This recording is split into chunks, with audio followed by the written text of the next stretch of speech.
Yeah. So, are these on? Yes. All right, now I'll tell you what they'll tell you.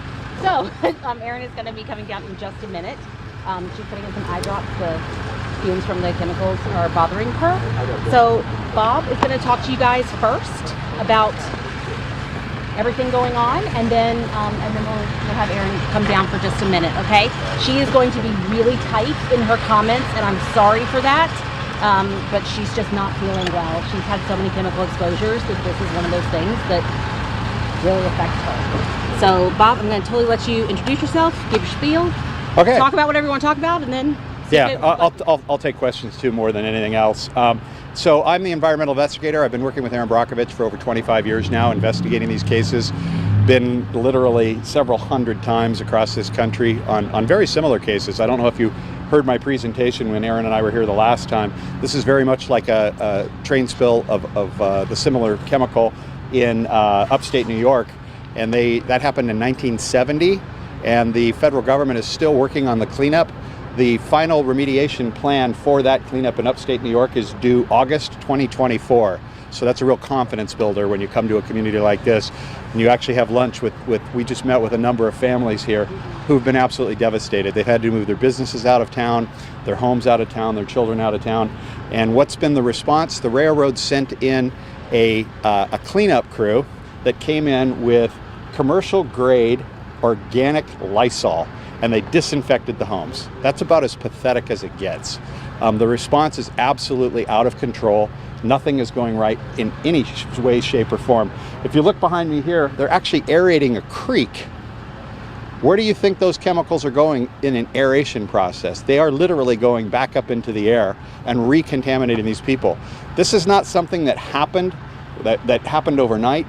This is something that's ongoing. They're literally taking the chemicals from this creek and reintroducing them into the air 24 hours a day, 7 days a week for 3.5 weeks. Actually, tomorrow will be the 4th week. So this is not a emergency situation. This is an ongoing pollution and contamination of this community. And the fact that they have to continue to endure it, it's a concentrated site where this is occurring today, but for those of you that have driven around town, you'll see this going on in virtually every creek. There's one right up here across the street from the high school. They're doing it all around town. There are some type of a night burn that are actually going on down at the rail site that we have videotapes of. It's very distressing to see that this is how it's going to continue. So with that, I'll take some questions. Have you done air testing at all to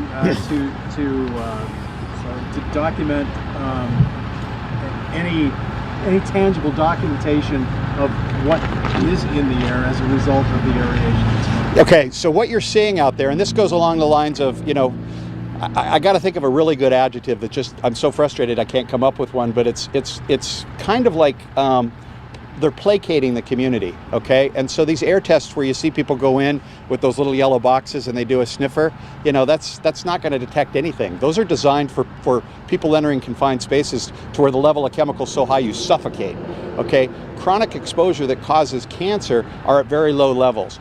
We are getting data right now. I don't know if you read the work that was done by Texas A&M and the university that came up from there, and the testing that was done by Carnegie Mellon. The inventor of that equipment's on the cell phone right there. So he and I are going to be going around taking those tests over the next 10 days. Yes, sir. You mentioned what's being done here. Yesterday, we had the opportunity to talk with the Ohio EPA director. Yes. Who explained the process of aerating, then churning the creek bed and vacuuming off what comes up that would be contaminating the creek. Are you in effect saying that the state doesn't know what it's doing in cleaning up the creek? Because they're taking it off, they say vacuuming it, putting it in those blue tanks. What you're suggesting is the state, which is overseeing this cleanup, doesn't seem to know what it's doing. I would say the remediation response from the state and the federal government has been less than expected and less than standard. I don't know how he's vacuuming it off, because the aeration, I can see the water right there. That's water coming in contact with the air. Now, if they're vacuuming chemicals off the bottom, great. that would be fine. But the aeration process, the reason they're running those what look like sprinklers, they're fire nozzles up into the air, what that's doing is that's separating the chemical from the water and putting it into the air. I don't know how you vacuum that off. Their argument is they aerate it first, then churn the creek bed. The aeration, they say, speeds the biological process of breaking up the compounds, and then churn up the creek bed to stir up what's there, because they know there's contamination in the creek bed. Stir that up. When it comes to the surface, they vacuum it off. Right. So again, you're saying that's not the way to do it? I don't know how they're vacuuming it off. The fire sprinklers or the fire nozzle is pretty clear to me. You know, I don't know what they're vacuuming off. And if they're anticipating increasing biological activity, that's not the way you do it either. So I haven't heard his explanation in order to counter it specifically. It's a she, yeah. The director of the EPA saying this. So you're saying... I'm saying I disagree. What the Ohio EPA is doing is wrong. Yes. Yes, quite clear. Marianne, please. Marianne. Yes, ma'am. Morning Journal, the local newspaper here. Uh-huh.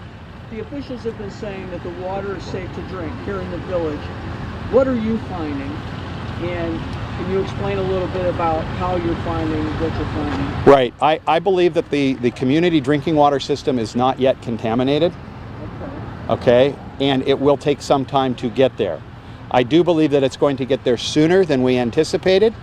And so I have asked that they consider installing the treatment equipment that would be prescribed for that type of contamination ahead of the contamination reaching there. Well, I know they said they've installed monitoring wells. Okay. Something that can catch the contaminants.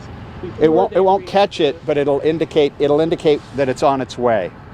And so what I would prescribe for that situation is I would put that type of treatment equipment at the wells now. The worst thing that's going to happen, it's going to improve the overall water quality, and then when the chemicals do reach the well, they'll be prepared for it. It's not something you put in overnight. That type of treatment equipment has got a long lead time. What kind of a time frame are you talking?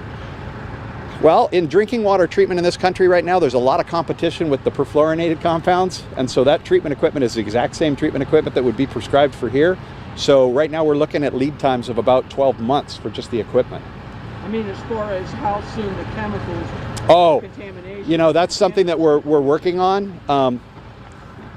It's the state has basically said that there is zero protection. Okay, the aquifer is very shallow here. It is very sandy here, and because of this activity that's here, somehow through the creek system, that chemical's migrated over here. The wells are literally right over here. The drinking water wells are all adjacent to each other right over here. And so there are ways you can do hydraulic groundwater models underground to kind of see when it's going to happen.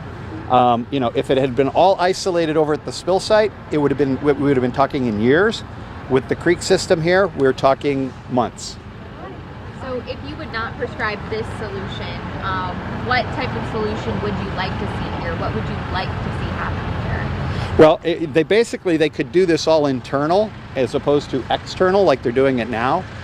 They could pump this water off and put it into, you know, collection systems. It sounds like that's what they're saying that they're doing somehow. I think those are the collection containers over there. Okay, the rain for rent systems. You heard me describe, well, for those of you that heard me talk, Go ahead, I interrupted, but you can answer it. Yeah, so it would be an internal type system. Okay, when you look at this, it's external. It's clearly right here in the air, okay? That's aeration by definition. I mean, if they're bringing that water back and they just want to put that water back in the creek, why would they aerate it back on its way back in? So for me looking at it, when I described the solution last time, I literally said you could put a header in the top of those tanks, put upside down sprinklers, do the aeration there, and then do off-gas GAC. I don't see an off-gas system over there, so I don't know what they're doing in that tank. It's Bob, right? Yes. I don't think we got your last name. Oh, Bocock, B-O-W-C-O-C-K. B as in boy? B as in boy. Yep, sorry about that.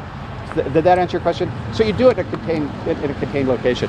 The other thing I'd like to see, they're aerating these surface water bodies. What they need to do is where they put that burn pit, they need to go over to that burn pit and they need to put in groundwater wells and create another what we call cone of depression where you pump a lot of water at a high velocity, you develop a cone of depression where the water will actually go towards that well, and that'll pull the contamination in that direction. If they go over there, start sucking that water out and treating it like this, they'll keep the cone of depression over there, and it's less likely to go to those wells over there. And that's where the train tracks are right now. Yeah, right? That's yeah. where the train tracks are going over. Yeah, over at the site. So specifically about the chemicals and the water compared to time. As time goes on, do the contaminants get less dangerous, or like are they expected to dissipate as they make their way over to potentially contaminating well water, or what's the situation? There are a number of chemicals in this spill, and they will transport at different rates through the vadose and through the water. My concern, we can fix the drinking water. If it does reach the drinking water, even in very low levels, the type of system is very common to apply. It's literally with the vinyl chloride, you would do an air stripping process followed by a granular activated carbon polish to get all the other organic material out of the water. So I'm not as concerned about that. I think we can fix the community drinking water system very, very quickly. The problem that's going to be in this community for a very, very long time is as those chemicals float in the aquifer and they go underneath this community, every one of these homes here has a basement. And they're going to start experiencing what they call soil vapor intrusion. There's cracks in those basements. Some of these basements have sump pumps, and that's how those chemicals get into the houses. They get into the houses at very low concentrations. You know, we're hearing in the community, people smell the chemicals. Some days they don't, things change. You know, there's different levels of exposure. You're hearing that all over the place. The weather patterns around here have an incredible effect on that. 10 years from now, those soil vapor plumes are still going to be coming up in those houses. They change with barometric pressure outside. They change with rainfall and precipitation, acting like a hypodermic needle and pushing those chemicals up into the basements. So that's my bigger concern as the long term goes forward. I know that. Yes. I know that I spoke to someone a few days ago that had a very similar issue to what you're describing. Uh-huh. They living in one of the older homes in town, and they were having an issue with like the water that was accumulating, the rainwater that was accumulating in the basement. Right. And this resident is just afraid for her children, not knowing whether or not they're being poisoned with the smell that they feel. Is that exactly what That's exactly what I'm talking about. So it's going to come in two ways. It will come in the liquid phase with the water that accumulates in a sub basement. A lot of these homes have sump pumps. The water in the basement all goes to a corner, gets to a certain level, a float switch turns on, it evacuates it and sprays it outside. The good news about vinyl chloride, it's got a half-life of about 20 minutes. So it's not the kind of thing that's going to be persistent in air. The sun and the oxygen destroy it really quickly. It's when it gets trapped in the vadose zone. That's the area of soil between the top and the groundwater. And that stuff migrates, okay? And it sticks in the soil, and then the water goes down, and then the water goes back up, and it's like a giant tea bag, and it constantly recontaminates itself. So is that something that the families are going to have to be prepared for in spurts intermittently for X amount of time? Yes, and it's very common in these types of spills. Any of these chlorinated hydrocarbons or these vinyl chloride type, family of chemicals, you'll see that they have soil vapor issues associated with virtually all of them. And I have a question. Norfolk Southern gave us some updated numbers today. They claim that they've removed about 2 million gallons of contaminated water. What is your evaluation of that number? I read that. 200 million gallons of contaminated water. Was it with a cup of contaminated of VOC in it and then 200 gallons of water? Because that's all it takes is a little cup of water and 200 million gallons of water. Is this the 200 million gallons of water? It's very unusual. They're pumping water off actually up here by the high school. They're not actually aerating there. They're actually sucking it into tanks and taking it somewhere. Quite frankly, I don't know what that means. I don't know what the concentrations are. I know how many pounds of chemical were on those rail cars when they roared into town, and I know how many pounds of chemical are missing.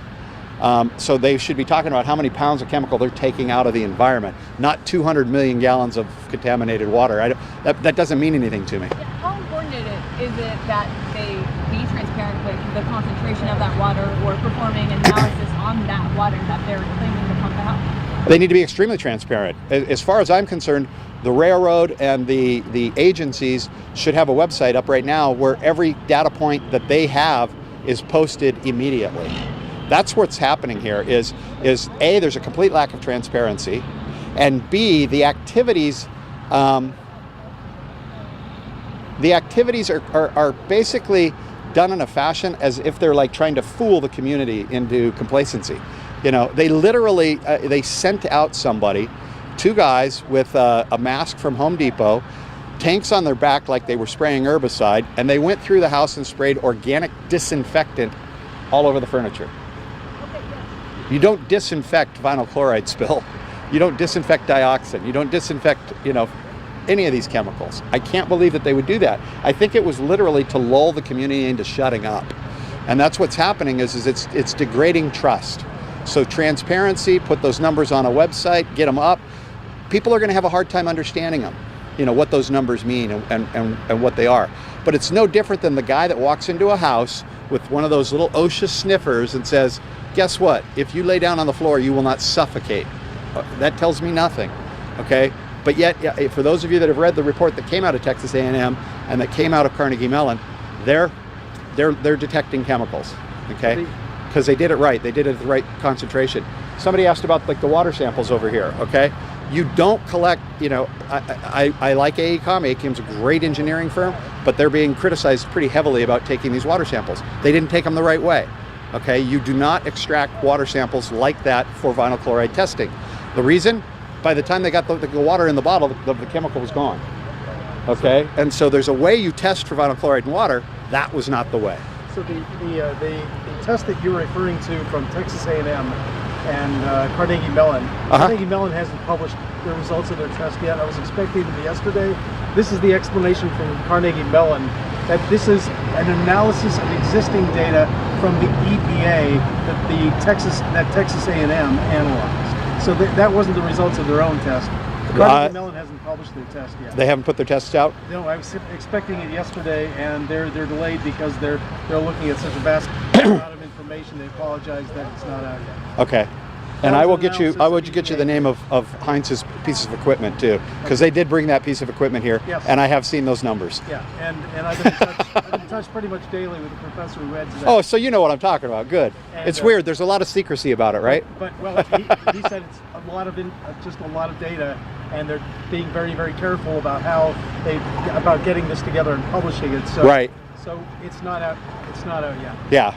Now, Purdue came to collect samples too. How important is it to have all of these different groups coming in and testing? I mean, is there ever too much testing when it comes to things like There's this? not too much testing, but it does not go to a trust issue. It starts to get conflicting. I want to be very up and positive and welcome everyone's help. I think that's great. But it's not unlike the Flint situation, where at the end of the thing we had 50 different data sets and they counteract each other. A water quality or an environmental sample is as good as the moment you take it, okay? And so it's important to understand that, there aren't online composite analyzers for any of these tests. They literally are taken for the second or the moment that you capture that test. And if you collect it properly, the water sample, I said, they didn't collect it properly, okay? The air sample, they're basically using, part per million OSHA equipment for suffocation. They're not using the low sensitive equipment that the Carnegie Mellon and the Texas A&M folks have. So it's great that they're coming. There are others in town too. You just named the 3 universities. There's a whole slew of people that are here doing testing and stuff like that. It can add to the confusion. And you said that you saw the numbers from Carnegie and A&M. How do those numbers shake up against what the EPA has been telling us up until this point? I'm not as concerned with the numeric values at this point in time. I'm concerned with the suite of chemicals that they're finding. I don't know that we have all the information as to what came out, and certainly we don't know what cocktail of chemicals went into that burn pit. We know it was predominantly vinyl chloride because those were the cars that were breached. Okay, how long did it sit there? How much seeped into the groundwater table or into the vadose zone during the burn? What did they turn into when they burned? What other stuff was mixed in there? That's where the transparency is lacking. Okay, you guys are hearing the same thing I'm hearing. You're seeing the same videos I'm seeing. What are those controlled burns that are going on out there still? What happened in the first 72 hours before they did the burn pit? I mean, we don't know. And those are the kinds of things that are going to always add to frustration in the chemistry. I'm so sorry, do this. Yep. Not that you're not saying everything is fantastic. I just want to get Erin in very Oh. quickly.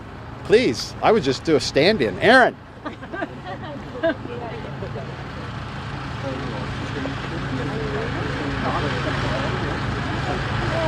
Hi. How are you? So, do you have any questions? Mary Andrew. Hi. Journal, the local newspaper. Hi. What are you hearing from residents? I know you met with some of the residents just now. What are some of the stories you're hearing, and what kind of pause does that give you for how things are being handled? So, I've spent all morning with some of the residents, and I'm very upset. Obviously, they're very upset. I just could not believe the amount of information coming in that they have, that they want to share, that it seems like nobody is listening to. They are so afraid. They get so many mixed messages. They're getting a total runaround. They want help. They make a phone call. It goes to Norfolk. Then it says call EPA. EPA says call Norfolk. They don't know where to go. They want to leave. They don't have the means to leave. People aren't coming back. Their animals are sick. Their animals are dying. I've just seen pictures of them who go to their own doctor with holes in their throat, or they're being diagnosed with chemical respiratory illness, or these rashes that obviously look painful. Listen, this has been going on for 3 weeks since the initial crash. I think we're pushing a month now, actually, March 3rd. And yet nothing has really been done that is really giving them any kind of help or answer. It's so frustrating. It's classic cover-up in an environmental disaster and running the people around in hopes that they don't figure it out or we all go away and nobody's none the wiser, when they are literally going to be the sitting ducks here. They will be the sitting ducks that don't know their future, that are terrified. And the lack of mismanagement here is unbelievable. Everybody's seen the pictures. The pictures I was seeing up close, what was burning, the smells. It was very overwhelming to have such a close perspective today of what they went through. And I'm still absorbing, honestly, their fear and their turmoil. And I've been on a lot of environmental situations, and I've never seen anything in my life be so mismanaged, ever. You give an all clear, but yet you don't have any data, really, to prove that it is all clear. And then when the people come back and they tell you, I'm smelling stuff, we're sick, we're going to the emergency room, I can't breathe, they're just disregarded because everything is safe. It's obvious nothing is safe yet. And then when they come back, they're told, don't drink the water. But then that changed the next day. It's okay to drink the water. So it's safe, it's not. Drink the water, it's not. You're not really experiencing what you are, yet they're sick, yet they're going to the doctor. And every time they try to get answers to the EPA is deferring to Norfolk, the very fox that's in the hen house. So this is what upsets me. And it takes me all the way back to my days in Hinckley, California. We have another environmental disaster, another corporate cover-up. I'm sorry, something is not right here. Agency failures and a really great community of really great people that deserve answers, and not just leave them here sitting and guessing what their future will be. And getting this information takes time. You guys are around town. They're doing all this aeration that could be throwing chemicals into the air. You just had independent testing come out that shows it's in the air.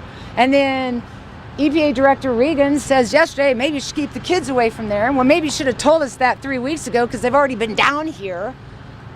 It's just awful. And I have spent all morning with these people. I am truly upset. I cannot imagine what they've been through. But they all have the same story. They were all within this 1 mile radius and outside of it. They have Norfolk wanting to do tests, and their well water is, all these colors. They're worried. They don't know what it means. What does it mean it smells? What does it mean when I come home I can't breathe? And then the frustration that they just get run around. Every call to every agency leads right back to Norfolk. And I really want to know why they're controlling the narrative. The narrative needs to be this community, and what happened to them? They are not stupid. They are not making things up. This is very real to them. And I really hope that everybody will spend time with them and go to their properties, smell it for yourself, experience it for yourself, feel what they're going through. Help answer their questions about the kids going back to school. They want to know, should they go back to school? Should they homeschool them? Can they do virtual school? There are people leaving now. There are people terrified to come back.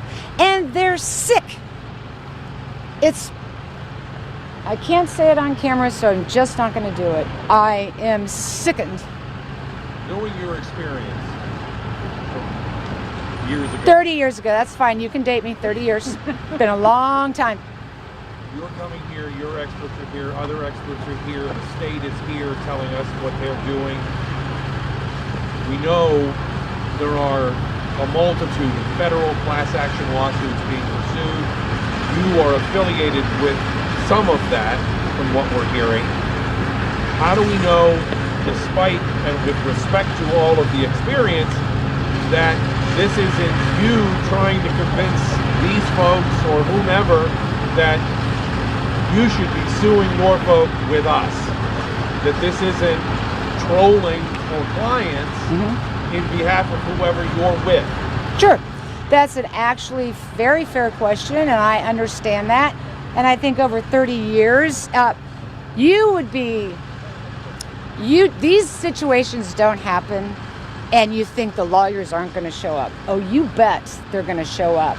But at the same time, these people need to know they have legal rights. They could get totally screwed over further by Norfolk. You mentioned class actions. Listen, I'm not the attorney. I've never worked with an attorney that does class, because everybody's damages are seen the same. From my experience with Hinckley and every other environmental issue I've worked on, and I consult with firms, I'm not their employee.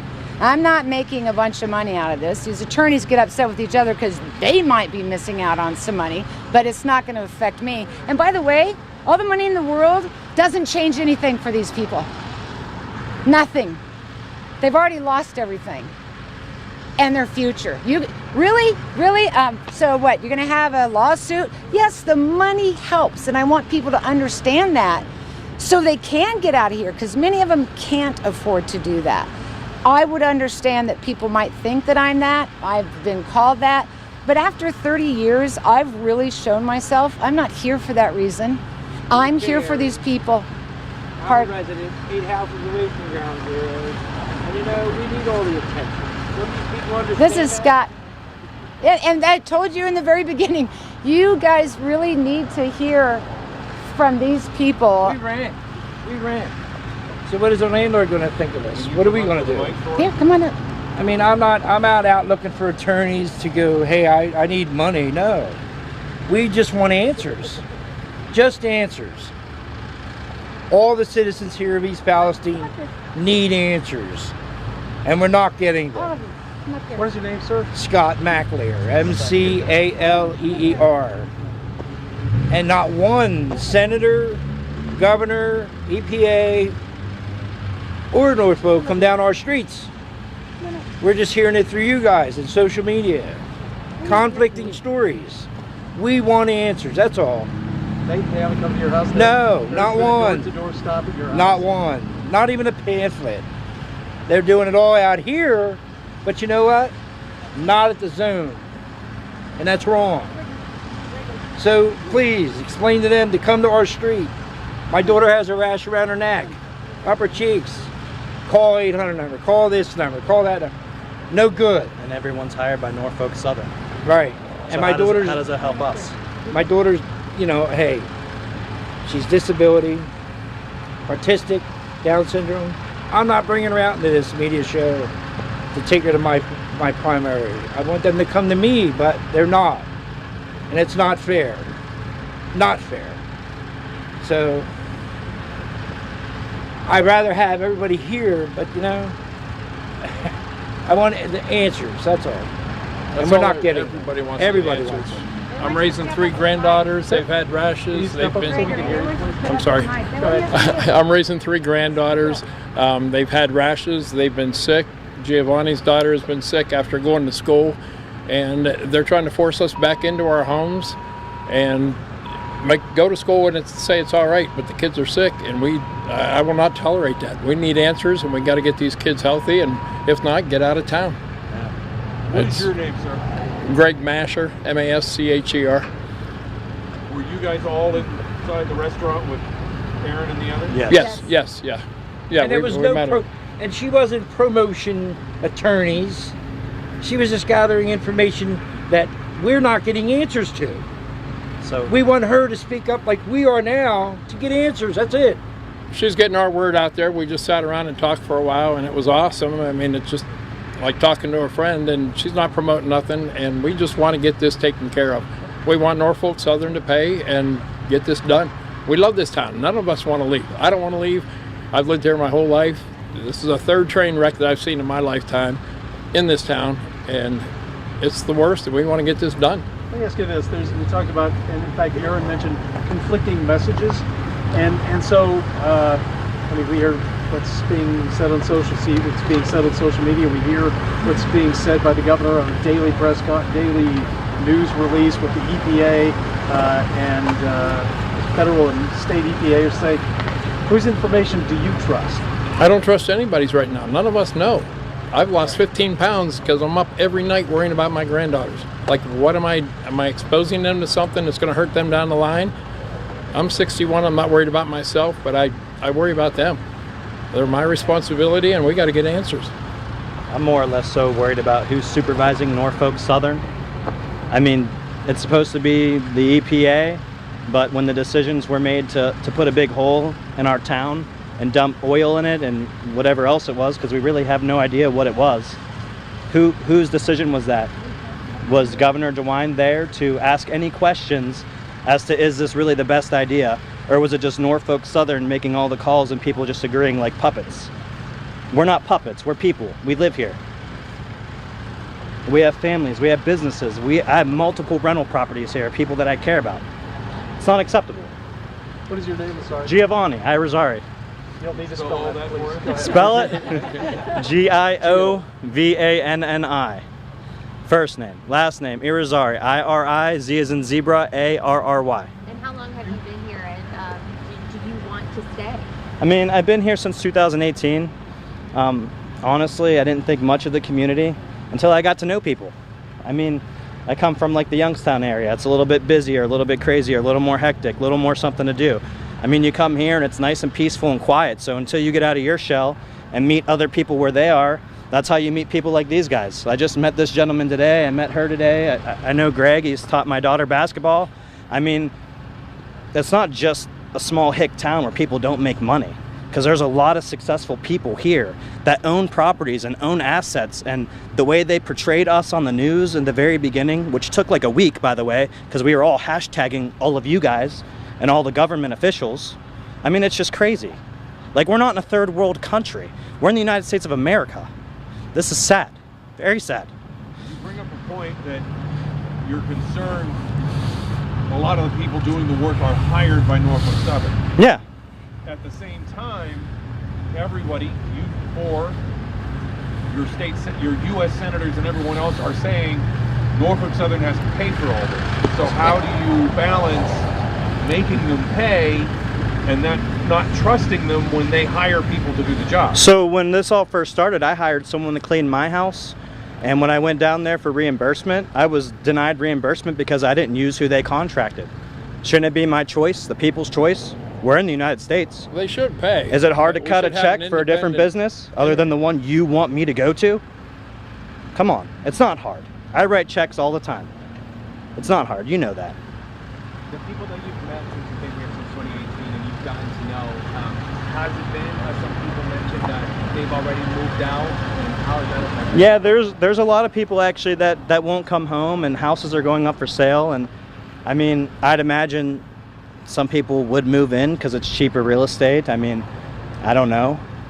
But since we've been from the evacuation to now, we've had many symptoms and like issues and respiratory problems and headaches and fighting vertigo. I mean, I had to fly my mom to California because she couldn't breathe here anymore.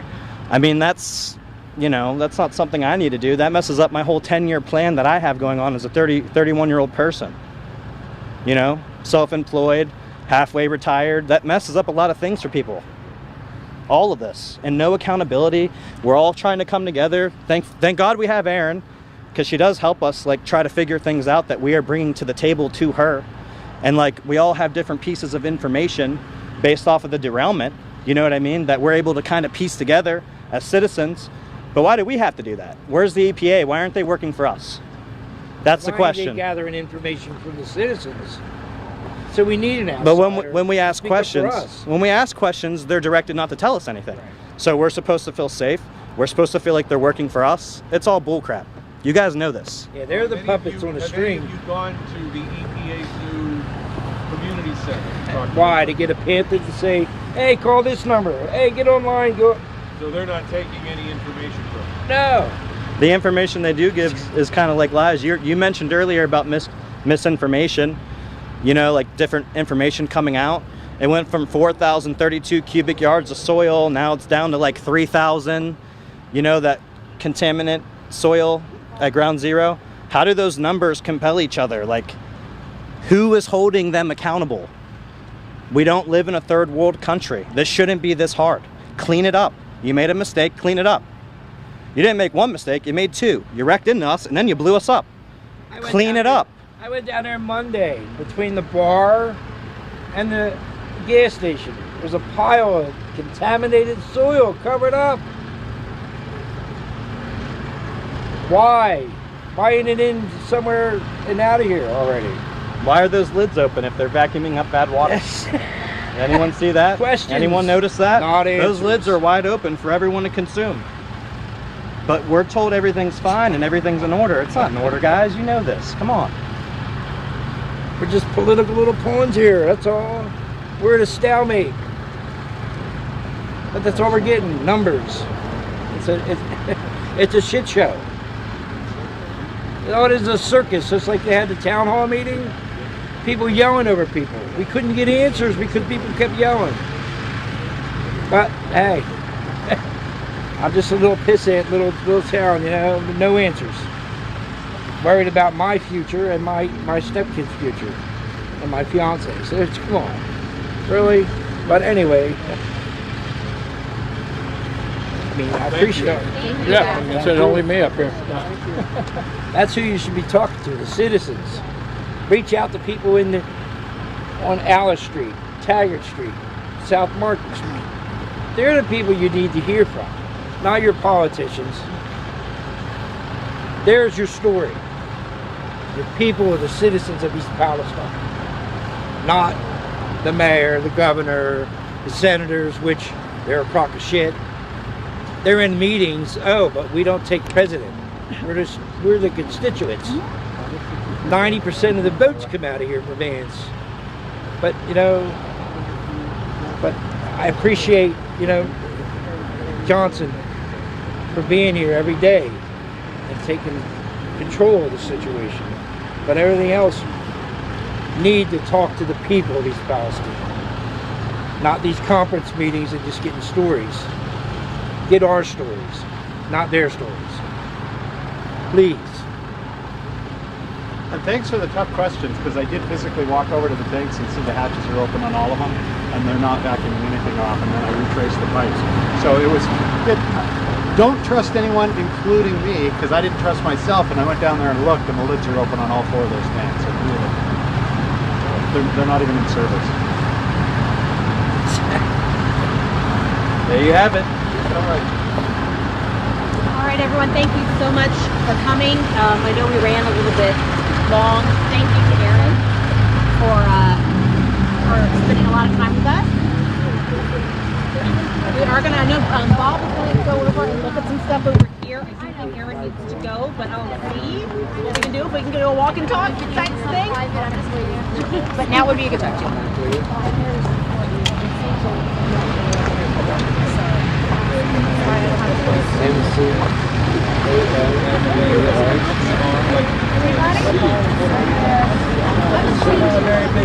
Even with the V, I always try to get the name right.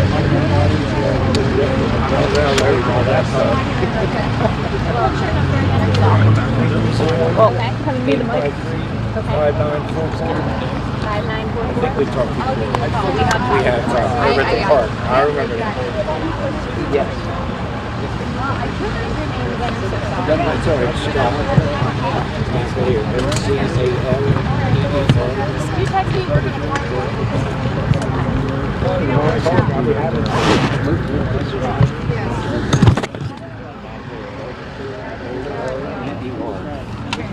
Excuse me. either way. Get my numbers. Okay, we're going to do this. I have leather. I'll see you guys in a little while. All right, guys. Can I grab your number? Yeah. Bye, Scott. Bye, Bye, Aaron. Thank you Greg. again for everything. Lunch.